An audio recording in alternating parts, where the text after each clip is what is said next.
La semaine dernière, quand le dossier avait été renvoyé, les gens avaient estimé qu'il avait peur de la procédure. Mais il faut que les gens sachent que le président Dadis, c'est lui qui était président à l'époque. Et de ce fait-là, il a, bien entendu, il y a des événements qui se sont déroulés. Et vous avez remarqué pendant toute la procédure que tous les accusés qui ont défilé à la barre, aucun n'a dit que c'est lui qui lui a envoyé au stade. Et je pense que c'est important parce que ce qui est en train d'être recherché, c'est la responsabilité pénale et la responsabilité individuelle de chaque accusé dans les faits qui se sont produits au stade.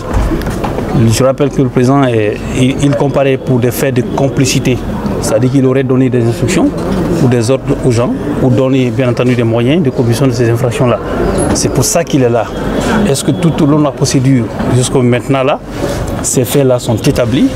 Et je pense que le peuple de Guinée peut faire son opinion sur la base des informations qui ont été débattues. Aucune preuve n'a été brandie par qui que ce soit pour dire que le président m'a envoyé au stade où il m'a donné des moyens pour pouvoir commettre des infractions au stade. Je pense qu'il est dans sa logique de se défendre, de livrer sa part de vérité. Et s'il estime qu'il y a des événements qui ont conduit à ces faits-là et qu'il peut donner en termes d'explication, il lui est loisible, il est en train de se défendre.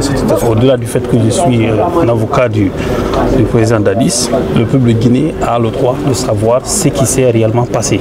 Toutes les personnes dont les noms ont été cités et dont la déposition serait nécessaire, bien entendu, à la manifestation de la vérité, ces personnes-là, nous demanderons éventuellement leur comparution. C'est très important, ce procès il est historique et on doit faire en sorte que la vérité puisse jaillir au grand jour.